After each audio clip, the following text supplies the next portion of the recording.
Terima kasih Dr. Sumadiono. Mungkin untuk acara selanjutnya marilah kita ikuti kajian dari Dr. Haji Zainal Mutakin M. Sofro mengenai kajian syariah dalam bidang kesehatan. Pada Ustadz Dr. Haji Zainal Mutakin, waktu dan tempat kami persilakan. Baik. Assalamualaikum warahmatullahi wabarakatuh. Waalaikumsalam warahmatullahi wabarakatuh. A'udzubillahi minasyaitonir rajim. Bismillahirrahmanirrahim. Alhamdulillah. Amin. Wassalatu wassalamu ala asyrafil anbiya'i wal mursalin wa ala alihi wa sahbihi ajma'in. Amma ba'd. Qala Allah Ta'ala fil Qur'anil Karim, a'udzubillahi minasyaitonir rajim.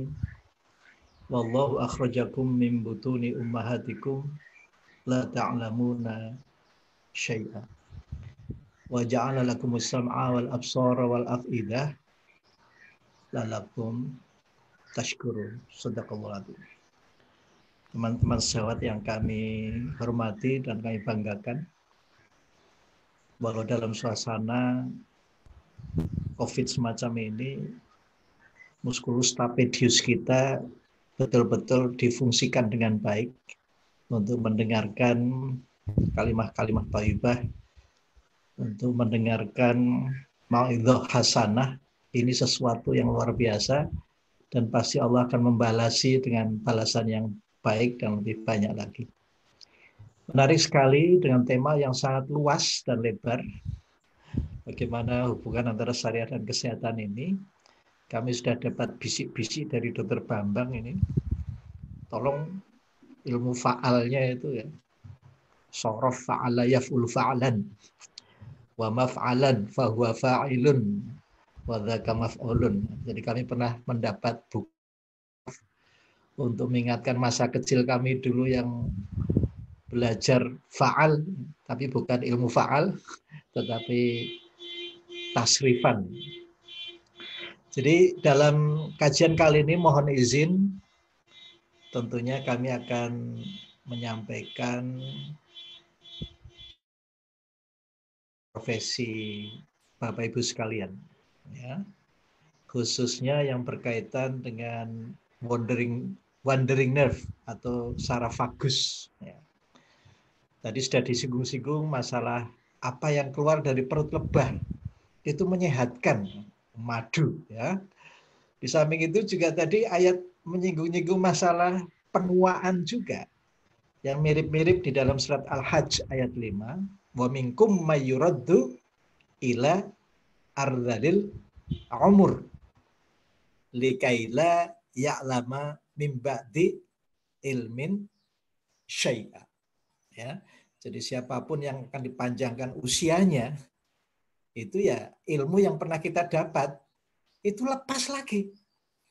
Mengapa kami akan memberikan apresiasi yang luar biasa pada Dr. Bambang, Pak Dr. Sumadiono dan lainnya, Dr. Endi, apalagi Pak Suraya Mahfud ini biasanya hari-hari ini ada di Mekah untuk umroh ini. Tapi gara-gara makhluk yang tidak jelas, yang tidak nampak, benda mati loh itu, bisa mencegah orang berhaji, apalagi berumroh.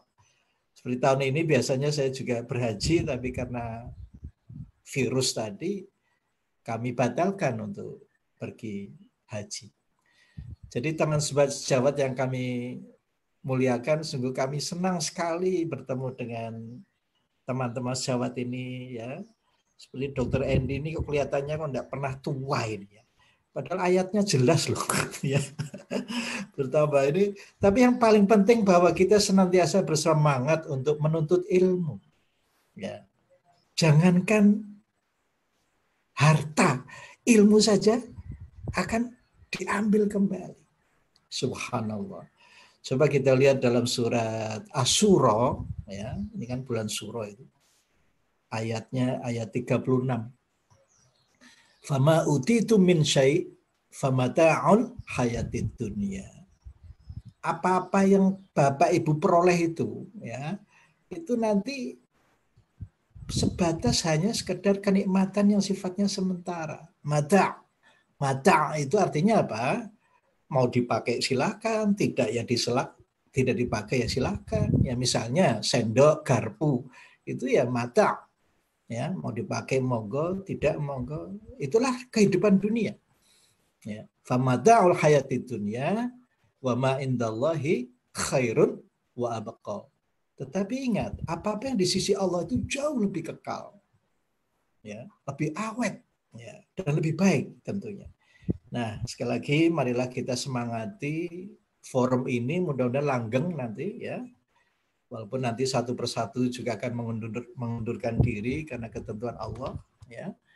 Jadi yang penting kita semangat belajar, dan mohon izin kami akan mengkaji masalah yang disampaikan panitia ini tinjauannya dari ilmu faal atau fisiologi. Satu-satunya departemen yang menggunakan istilah bahasa Arab itu ya hanya faal ini ya. Jadi kami ada di Departemen Fisiologi dan termasuk orang yang paling tua di sana. Karena semuanya sudah pada pensiun, sudah pada kapundut ya. Jadi yang terakhir ini Dr. Ginus, ini putranya Prof. Ance ya. Beliau wafat karena kanker paru. Baik Bapak Ibu yang muliakan, kita mulai dari stimulan yang disampaikan oleh Qori kita. Jadi kalau kami memandangnya bukan dari lebah, tetapi dari manusia. Lebih-lebih Bapak Ibu bekerja menghadapi anak-anak terus, ya. Jadi setiap hari yang ditemui anak-anak, ya. Wallahu akhrajakum mim butuni ummahatikum.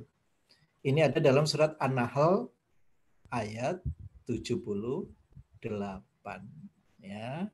Karena kami masuk Fakultas Kedokteran di Mangkubumen tahun 78, ya.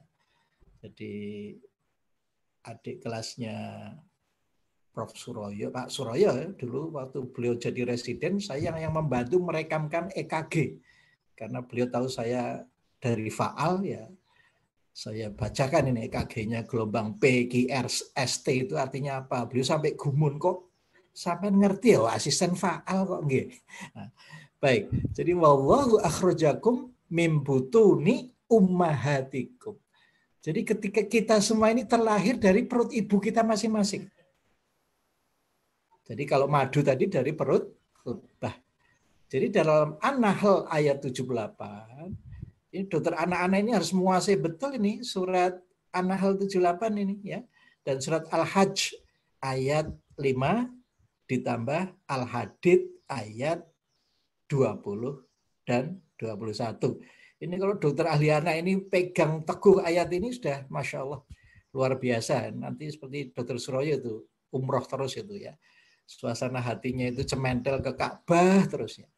Di dalam surat Al-Hadid ayat 20 disebutkan i'lamu annamal hayatud dunya la'ibun walahun wazinah wa tafakhurun bainakum wa takatsurun fil amwal wal aulad kamathil ghaithin a'jabal kufar nabatuhu thumma yahiju fatarahu musfarron. Ya, kehidupan itu ya bermain, bersendaguro, persis seperti anak-anak itu. Maka kalau Bapak Ibu mengikuti suasana politik kali ini itu ya minta maaf Bapak Ibu, jangan ambil pusing. Ya, kita sudah ada di suasana COVID begini masih disodori oleh hiruk pikuk. Ya, saya minta maaf ya, orang Indonesia kok belum matang-matang jiwanya ya. Apa karena tadi bacaan tadi ya, wa minkum mayuraddu ila ardhalil umur. Semakin dipanjangkan usianya itu kok semakin kelihatan lucu-lucunya itu ya. Jadi sekali lagi kita sebagai dokter bersyukur sudah pernah belajar ilmu faal. Mohon dibaca surat Az-Zariyat 21. Wa fi anfusikum afala tubsirun. Ya. Jadi mohon meskipun Bapak Ibu ini sudah jadi dokter ahli anak, tolong belajar kembali ilmu faal. Terutama saraf vagus ya, wandering nerve. Dasarnya apa? Adalah surat Az-Zariyat 21. Dr. Bambang sudah nyatet itu. Wa fi anfusikum afala tubsirun. Jadi jangan yang dilihat yang di luar terus. Coba pelajari apa yang dalam diri kita. Ya, di dalam tubuh kita ini ada saraf vagus, wandering nerve. Ya, yang bertanggung jawab masalah kesehatan, masalah pertumbuhan, dan juga masalah penyembuhan. Itu semuanya ada di saraf vagus supradiafragma. ya. Ini kita orang kesehatan harus mensiarkan ilmu ini, Bapak Ibu, ya. Jangan hanya orientasinya vaksin, orientasinya obat. Nah, tadi saya bangga sekali dokter anak kok menyitir madu. Ini tadi pagi saya baru minum madu, Dokter Bambang, yang dari Lampung apa yang pahit itu loh, ya. Jadi saya coba bermacam-macam madu, termasuk madu Sumbawa, Dokter Bambang. Yang kemarin saya sowan kakak saya yang nomor 3, Prof. Abdul Salam, saya disuguhi madu dari Sumbawa. Nah, subhanallah, karena istri beliau kan dari Sumbawa, Dokter Aisyah itu, ya. Itu dulu waktu bapaknya masih hidup selalu membawa oleh-oleh madu saya itu yang asli, yang bisa meledoskan jerigen itu. Saking aslinya, Pak, ya. Tapi kalau dari Tegal itu kebanyakan campur itu apa? Gula pasir, ya. Ini Pak Dr. Bambang ini saya sengaja pakai badai Pekalongan karena yang undang Pak Bambang ini. Baik, kami lanjutkan lagi Bapak Ibu. Jadi kata kunci dari masalah yang akan kita bicarakan adalah wandering nerve. Ini merupakan revolusi di dunia ilmu faal, ya. Jadi kenal saraf simpatis, parasimpatis, simpatis, parasimpatis, seperti battle, saling berlawanan, seperti gas dan rem. Satu saraf stres, satu saraf rileks. Nah, ternyata apa yang Bapak Ibu dulu belajar ilmu faal di Gajah Mada itu sudah kuno, Bapak Ibu. Sekarang muncul pengembangan ilmu, ya, termasuk disertasi saya itu ya ngumpul-ngumpul masalah itu. Karena saya jadi mahasiswa semester awal itu saya fokusnya saraf otonom. Dan saraf otonom inilah sebetulnya yang menggerakkan perilaku kita, Bapak Ibu, ya. Sehingga Rasulullah mengatakan bu'ithtu liutammima makarimal akhlak. Jadi selama ini dokter-dokter itu kalau melihat penyakit itu fokus pada organ. Tidak fokus pada regulatornya. Ya. Padahal wandering nerve itu artinya apa? Saraf yang mengembara. Jadi bisa mempengaruhi seluruh organ. Ya, jadi sekali lagi Bapak Ibu, marilah kita orientasinya jangan organ, tetapi regulator. Itulah yang dinamakan vagus supradiafragma. Jadi Bapak Ibu sering mendengar istilah asfiksi, bradikardi. Itu karena apa? Karena vagus bermielinnya itu tadi belum sempurna, Bapak Ibu.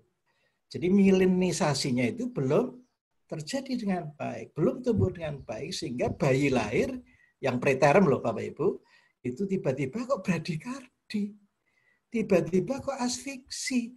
Ini karena vagus yang keluar dari nukleus ambigus tadi belum sempurna.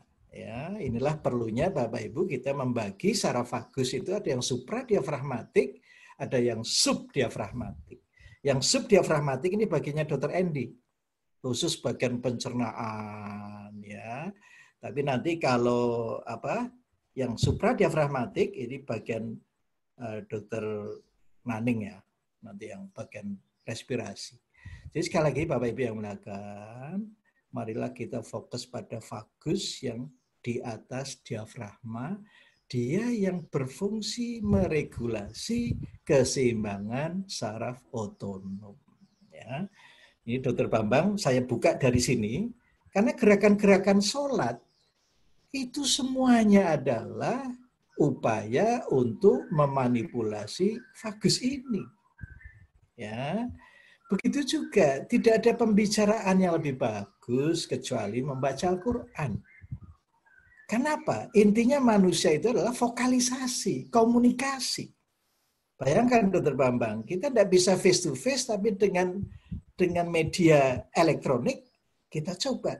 Tadi Dr. Suroyo dengan sukacita sudah menyambut, tapi ternyata ya walaupun akhirnya bagus, tapi upaya untuk kita berkomunikasi. Jadi intinya di dalam kehidupan manusia adalah bagaimana tibul kalam wa it'amut ta'am. Ya, haji mabrur itu tandanya cuma 2. Tibul kalam wa it'amut ta'am. Ya, perhatikan Dr. Suroyo, Dr. Endi itu kalau pangandikan itu sangat lembut, sangat halus. Itu karena apa? Itu tanda kemakburan. Tibul kalam, jadi ucapannya bagus. Wa it'amut ta'am, ya, dan beri makan. Jadi jelas sekali Pak Bambang, walaupun pengajian kita ini tidak ada konsumsinya, gitu. Ini konsumsinya rohani semua ini. Wa nunazzilu minal Qur'an ma huwa syifa. Padahal ayat yang dibacakan madu tadi kan. Nah, besok Pak Bambang kalau kita sudah offline, ya, itu nanti menunya madu, ya. Jadi jangan racun, ya. Baik, jadi sekali lagi Bapak Ibu yang melakukan, manusia itu isinya cuma 3 komponen. Komponen pertama adalah komunikasi, ya. Sehingga nanti tolong yang akan datang Pak Bambang, kiroahnya itu nanti surat Al-Hujurat. Al-Hujurat itu adalah surat akhlak. Akhlak ini sangat mempengaruhi kesehatan, ya. Tapi Pak Bambang kalau pas tengok pasien yang sakit jangan duting-duting, oh sama ini akhlaknya mazmumah jadi sakit, jangan ya. Jadi akhlak ini betul-betul berhubungan dengan kesehatan. Ya, faktanya apa? Rasulullah itu sehat, Pak. Tidak pernah bersentuhan dengan sakit, ya, kecuali ketika wafat itu ya karena diracun dagingnya. Coba dibaca itu dalam surat Al-Hujurat ayat 1, 2, dan 3. Ya ayyuhalladzina amanu la tuqaddimu baina yadayillahi wa rasulihi wa taqullah innallaha sami'un alim. Ya ayyuhalladzina amanu la tarfa'u aswatakum fawqa sautin nabi wa la tajharu lahu bil qawli kajahri ba'dikum li ba'd kajahri ba'dikum li ba'din an tahbata amalukum wa antum la tash'urun. Innal ladzina yaghudduna aswatahum inda Rasulillah ulaika ladzina imtahanallahu qulubahum littaqwa lahum maghfiratun wa ajrun azim. Jadi marilah teman-teman sejawat, ke depan kita fokus bagaimana kita berkomunikasi dengan baik. Sekarang kalau Pak Bambang lihat di WA itu komunikasinya naudzubillah min dzalik. Apalagi kan kita sudah sadar ya, ada kubu 1, ada kubu 2 yang tidak akan pernah ketemu itu. Yang satu bilang begini, yang satu bilang begini. Naudzubillah min dzalik. Jadi sekali lagi, siapa yang sehat, jagalah komunikasi yang bagus. Sehingga Allah memiliki sifat Rahman. Ar-Rahman, 'allamal Qur'an, khalaqal insan, 'allamahul bayan. Ya. Jadi marilah Bapak Ibu, kita fokus pada komunikasi.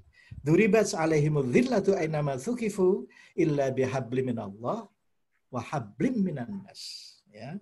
Jadi Pak Bambang tolong dalam forum pengajian kita ini betul-betul kita fokus ya. Karena manusia itu ada 3 komponen. 1 komponen komunikasi, 2 komponen mobilisasi, dan yang ketiga adalah komponen visceral atau immobilization. Ya. Komunikasi itu gurunya adalah saraf vagus yang bermyelin. Ya. Dan saraf vagus yang bermyelin ini didukung oleh saraf kranialis yang lain, yaitu saraf kelima untuk menggerakkan rahang kita, saraf ketujuh untuk ekspresi wajah kita, termasuk musculus stapedius yang Bapak Ibu gunakan untuk mendengarkan suara saya ini adalah diinervasi oleh saraf ketujuh. Jadi kalau Dr. Bambang lihat anak-anak autis, itu tandanya musculus stapediusnya itu kaku itu. Ya, sehingga kita dalam berkomunikasi harus lebih lembut lagi, jangan dibentak-bentak, jangan dimarahi, ya. Itu saraf ketujuh. Jadi saraf ketujuh ini di samping ke wajah juga ke musculus stapedius, telinga bagian tengah. Oke. Berikutnya adalah saraf ke-9, glossopharyngeal nerve. Ini bagiannya Dr. Endi nih ya. Untuk masalah makan ya, itu ngelak, ngenyut dan sebagainya. Ini glossopharyngeal nerve. Dan ingat, saraf ini adalah saraf parasimpatis. Sehingga kalau anak rewel, disuruh ngenyut saja itu. Anteng insya Allah. Ya, entah netek, entah pakai dot yang sudah bodol, ya, itu menenangkan hati itu. Karena satu rumpun dengan saraf vagus. Jadi saraf 9 ini nanti yang ada kaitannya dengan gerak-gerik sholat. Ya. Karena saraf 10 ini jelas hubungannya dengan breathing, pernapasan. Jadi kalau teman-teman sejawat ini antara inspirasi dan ekspirasi lebih panjang inspirasinya, ini bisa terganggu kesehatan kita. Ya, ini nanti bagian paru-paru ini sangat paham ini yang asma itu ya. Tetapi kalau yang ekspirasinya lebih panjang, maka kita boleh berharap kita akan sehat. Maka perhatikan muadzin-muadzin itu di kampung-kampung itu usianya panjang-panjang, ya. Jadi karena suaranya apa itu panjang sekali kalau adzan itu, jadi ekspirasinya diperpanjang, itu akan sangat menyehatkan. Kemudian yang berikutnya adalah saraf ke-11 aksesorius, ya. Ini kaitannya dengan musculus trapezius ketika Bapak Ibu takbir Allahu Akbar. To stretch, ya, stretching dari musculus trapezius itu sangat berhubungan langsung. Jadi sekali lagi bahwa di dalam tubuh kita ini ada corticobulbar pathways, cortex dari otak, bulbar itu batang otak, pathways ya, itu meliputi saraf ke-5, saraf ke-7, saraf ke-9, saraf ke-10, saraf ke-11, yang di sebelahnya adalah corticospinalis untuk gerak-gerak kita, ya, untuk jalan-jalan, untuk lari-lari dan sebagainya. Baik, jadi sekali lagi kita coba merenungi surat Ar-Rahman. Ar-Rahmanu 'allamal Qur'an. Kasih sayang Allah pada manusia itu ditunjukkan dengan mengutus Rasulullah. Yang kedua, kasih sayang Allah itu ditunjukkan dengan menurunkan wahyu. Jadi sebetulnya hidup ini harus diwarnai dengan compassion, kasih sayang. Jadi kita nusewu, sulit untuk menilai ekspresi wajah. Ya, ada orang kok wajahnya kok tidak sumringah, tapi sebetulnya dia dalam berkomunikasi itu sangat bagus. Ya, jadi saya kira teman-teman sejawat kita kembali fokus pada saraf vagus yang supra diafragmatik. Ya, ini merupakan komandan karena dia itu pengaruhnya ke seluruh tubuh. Ya, 80% dari afektor. Ya, jadi itu berasal dari vagus ini. Informasi apa yang ada dalam tubuh kita itu dilewatkan lewat vagus. Ya. Sehingga sekarang proses-proses penuaan degeneratif itu mesti dikembalikan ke vagus. Ini vagusnya bagaimana ini? Ya. Nah, Bapak Ibu yang mulakan. Tadi dikatakan Ar-Rahmanu 'allamal Qur'an. Jadi Al-Quran itu sesuatu yang sangat dahsyat. Wa nunazzilu minal Qur'an ma huwa syifa. Ya, kalau tadi yang menjadikan asyifa itu adalah madu, ini adalah Al-Quran.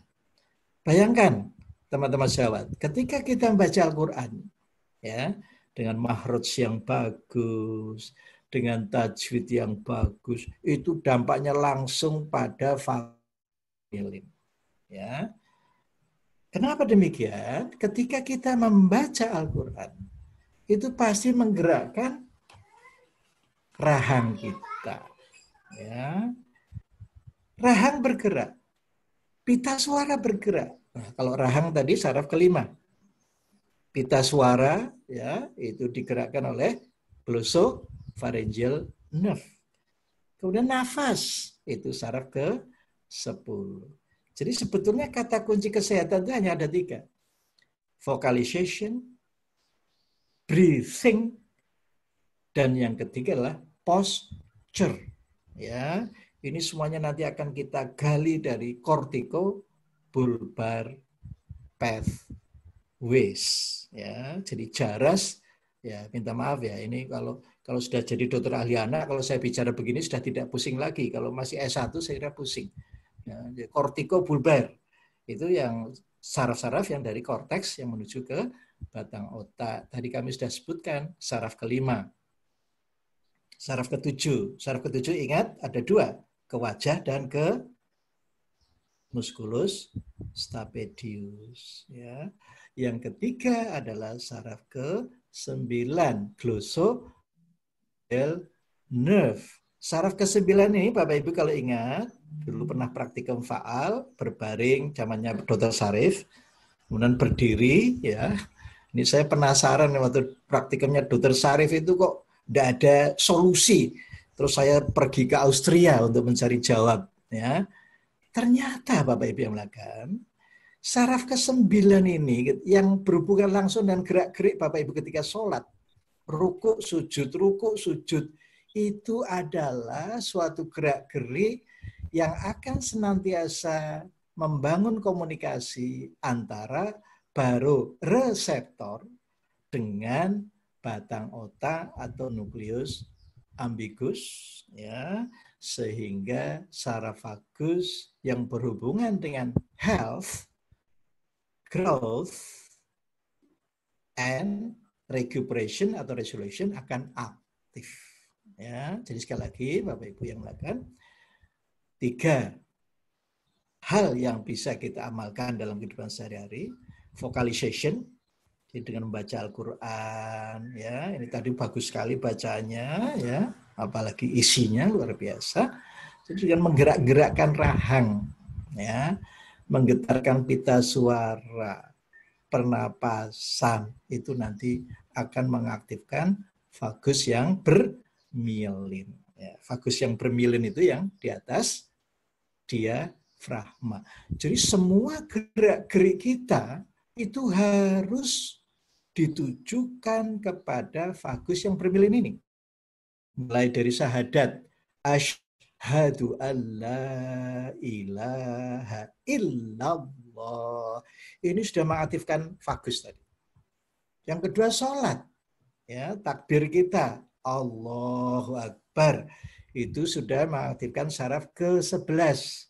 Saraf ke-11 ini satu rumpun di dalam batang otak, ya, yang namanya corticobulbar yang bersama-sama nanti akan mengaktifkan saraf vagus, ya. Kemudian dari bacaan sholat, dari gerakan rukuk sujud itu akan mengaktifkan saraf ke-9 melalui baroreseptor. Kita tahu baroreseptor itu yang memantau perubahan tekanan darah, ya. Jadi nanti lewat saraf ke-9 dari sinus caroticus dan juga saraf ke-10 nanti akan mengatur tekanan darah. Jadi memang kata kuncinya adalah regulator saraf otonom. Jadi kalau Dr. Bambang meminta saya coba apa dengan kesehatan, itu jawabnya adalah satu saja, regulator saraf otonom. Ya. Apakah gerak-gerik kita ketika beribadah ini bisa mengaktifkan vagus atau tidak? Oke, jadi sekali lagi, karena vagus ini adalah regulator. Sehingga setiap mau tidur, sebaiknya membaca surat Tabarok. Tabarakalladzi biyadihil mulk, wa huwa ala kulli syai'in qadir. Yang mengatur, regulator. Dr. Bambang waktu di Arafah bacanya apa itu? La ilaha illallah wahdahu la syarikalah. Lahul mulku wa lahul hamdu wa huwa ala kulli syai'in qadir. Jadi kita sebagai seorang dokter yang muslim, ya, ini mestinya selalu berpegang teguh kepada regulator. Siapa yang mengatur tubuh kita adalah sistem saraf otonom. Sistem saraf otonom itu yang menyeimbangkan adalah vagus yang bermilin. Ya, jadi saya kira kita semuanya ingat dulu waktu belajar jantung, kita diminta memberi asetilkolin, memberi adrenalin, sulfasatropin, yang sekarang sudah tidak ada itu kodok-kodoknya untuk kita praktikumkan. Ini hanya cerita di tutorial atau di kuliah saja. Tetapi yang ingat bahwa dalam hadis dikatakan ala wa inna fil jasadi mudghah. Ketahuilah bahwa di dalam tubuh kita ini ada segumpal daging. Idza saluhat saluhal jasadu kulluh. Kalau segumpal daging ini bagus, maka baguslah seluruhnya. Wa idza fasadat fasadal jasadu kulluh. Kalau segumpal daging ini rusak, maka rusaklah seluruhnya. Ala wahyal qalb, apakah itu? Itulah qalb. Itulah jantung. Jadi dulu kita mengenal jantung hanyalah sekedar alat pompa, SA pump, ya. Padahal jantung itu berhubungan dengan otak, ya. Inilah yang dinamakan bidirection. Jadi ada hubungan yang perifer dengan yang pusat. Maka kalau jantung kita ini tidak bekerja dengan baik, maka otak ini bekerja juga dengan kacau. Ya, inilah perlunya zikir. Ala bidzikrillahi tatma'innul qulub. Al-Quran itu sama dengan adzikr. Ya, lagi-lagi karena manusia itu memang punya sifat pelupa. Al-insanu mahalul khoto wan nisyan. Manusia tempatnya lupa. Maka obatnya apa? Harus dihadapkan dengan adzikr. Ya, sampai-sampai Allah dalam surat Toha ayat 124, 125 mengingatkan, wa man a'rada an dzikri fa innalahu ma'isyatan dongka. Wa nahsyuruhu yaumil qiyamati a'ma qal rabbi lima hasartani a'ma qad kuntu basira. Ya, jadi kita tidak boleh mengabaikan Al-Qur'an. Bahkan dalam surat Al-Hadid ayat 16 Allah mengingatkan, alam yakni lil ladzina amanu an tahsha'a qulubuhum li dzikrillah wa ma nazala minal haqq wa la yakunu kal ladzina utul kitab min qabl faqala alaihimul amad faqasas qulubuhum wa katsirun min fasiqun. Jadi memang ibadah kita ini harus berfokus pada hati kita. Ya, ini bisa kita lihat efek dari hati yang lembut dalam surat Ali Imran 159. Ali Imran 159. Fabima rahmatim minallahi lintalahum walau kunta fadzan ghalidhal qalb lan faddu min haulik fa'fu anhum wastaghfir lahum wa syawirhum fil amr fa idza azamta fatawakkal 'ala Allah innallaha yuhibbul mutawakkilin. Jadi saya kira kami tidak akan menyampaikan secara terperinci.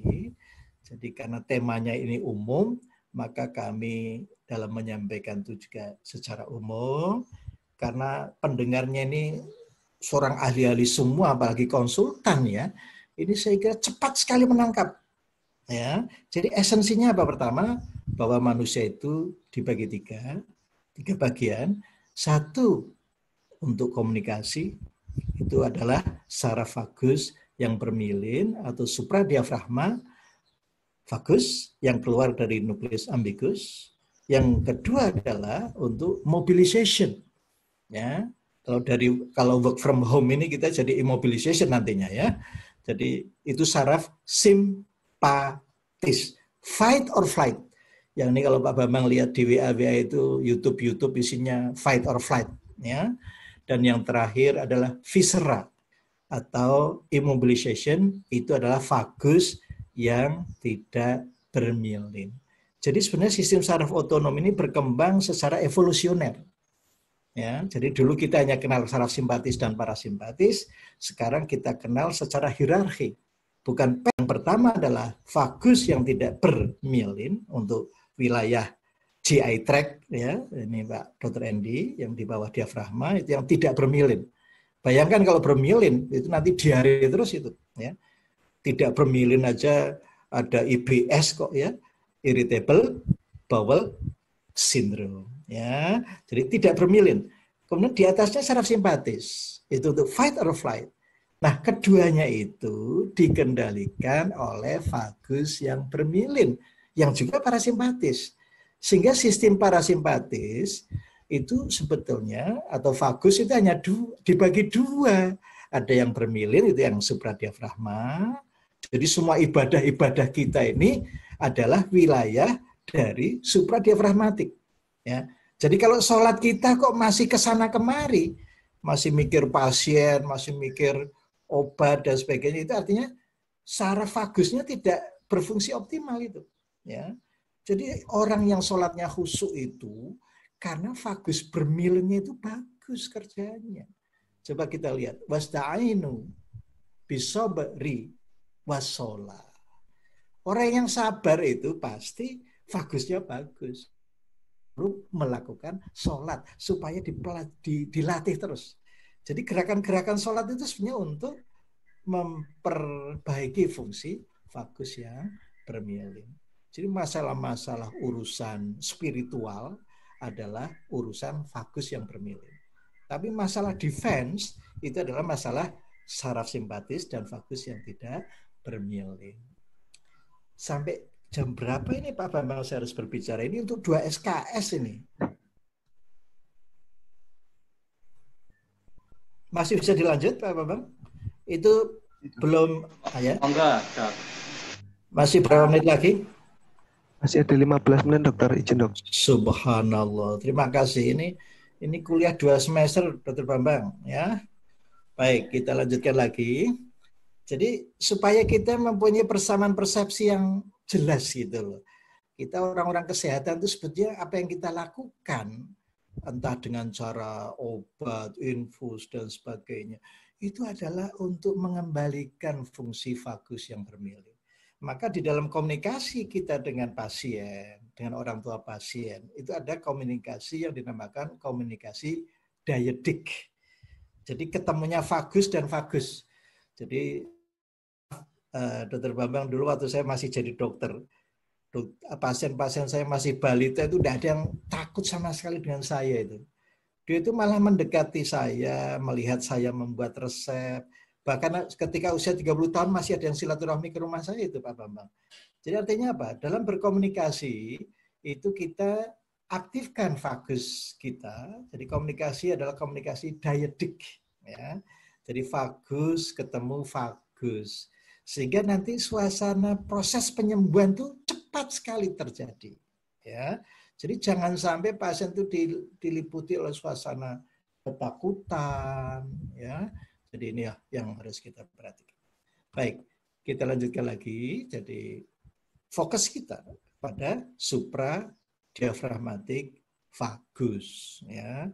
Jadi masalah mengapa WHO itu mencetuskan kesehatan itu dari aspek bio, psiko, sosio, spiritual, ya. Jadi aspek biologisnya bagaimana? Tadi diminta minum madu tadi ya. Aspek psikologisnya juga tenang. Aspek sosialnya, silaturahminya. Kenapa dalam hubungan antar manusia itu harus didasari oleh ketakwaan? Sebagaimana dalam surat An-Nisa ayat 1. Wattaqullahal-ladzi tasa'aluna bihi wal arham. Hubungan antar manusia kalau tidak didasari oleh ketakwaan dan kasih sayang akan berantakan. Ya. Jadi bersyukurlah Bapak Ibu kita yang pernah belajar ilmu kedokteran. Sebetulnya kita sudah punya modal yang luar biasa untuk membangun masyarakat kita yang aman, yang tentram. Ya. Jadi sekali lagi kita jangan ikut-ikutan orang yang tidak pernah belajar ilmu kedokteran yang demikian lama, ya, sampai jadi konsultan, ya.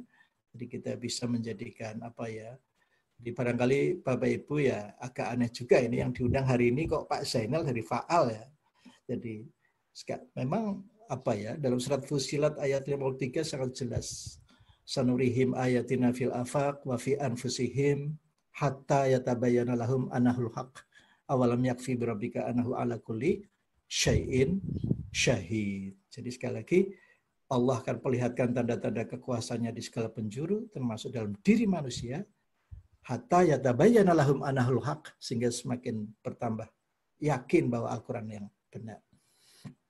Baik, jadi Bapak Ibu yang melakukan, jadi kalau kita bicara kesehatan, sebetulnya kita harus berbondong-bondong ya menuju ke vagus yang bermyelin, yang sumbernya atau nukleusnya ada di nukleus ambigus. Ya, jadi di batang otak itu ada 2 nukleus ambigus. Ini yang nanti akan berurusan dengan kesehatan. Sedangkan yang nukleus dorsal motor nukleus itu untuk yang subdiafragma, ya itu jangan diberi porsi yang besar, nanti bisa menyebabkan tadi asfiksi bahkan bradikardi. Ya. Yang selanjutnya Bapak Ibu, kalau kita sudah mempunyai pola yang jelas bahwa yang sedang dan akan kita asah adalah vagus, ya. Dulu ada itu Sunan Kalijogo itu mencoba menghubungkan antara kepala orong-orong. Orong-orong itu dalam bahasa Indonesianya apa, Dr. Bambang? Apa gangsing? Seperti jangkrik itu loh. Iya. Yang kepalanya lepas, kemudian disambung lagi dengan biting. Nah, namanya biting apa ya? Anjing tanah. Iya boleh. Yang penting panjang paham. Itu dihubungkan, Pak.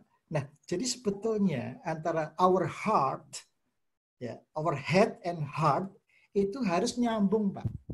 Kenapa dalam surat Ali Imran 191, alladzina yadhkurunallaha qiyaman wa qu'udan, dalam keadaan berdiri sekalipun, dalam keadaan duduk sekalipun, dalam keadaan berbaring sekalipun, itu senantiasa zikir, Pak.